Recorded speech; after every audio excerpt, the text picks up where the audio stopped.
شهر يناير قرب يخلص، شهر يناير قرب يخلص، وموسم الانتقالات بيودع، وكل ده والنادي الاهلي مفيش اخبار جديده، كلها اجتهادات من سوشيال ميديا ويوتيوبر.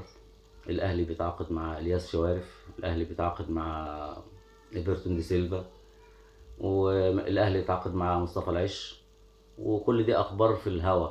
مفيش ايه السبب، ايه الحكمه ان الاشاعات والاخبار دي تترمي؟ هنجيب اللعيب هنجيب اللعيب، بعد كده الصفقه وقفت. إيه السبب، ايه الحكمه في كده؟ انا من وجهه نظري شايف هو سبب وحيد بس، سبب واحد بس.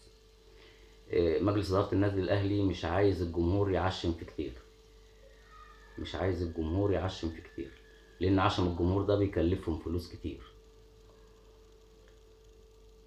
لما تأخر موسم الانتقالات لأواخر أيامه، لو جبت للجمهور 2 لعيبة أو 3 لعيبة هيقولوا أمين، خلاص كده كويس كده كفاية. إنما لو جبت لعيب بدري في يناير بدري، الجمهور كل شوية هيطلب واحد تاني، الجمهور كل شوية هيطلب واحد تاني، وده بيعمل عليهم عبء وتكلفة وفلوس.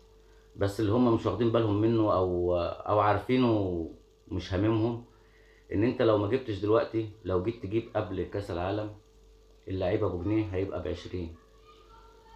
اللعيب اللي هتدفع فيه دلوقتي جنيه هتضطر غصب عنك قبل كاس العالم تجيبه ب20 وب30، وهيبقى اعاره 6 شهور.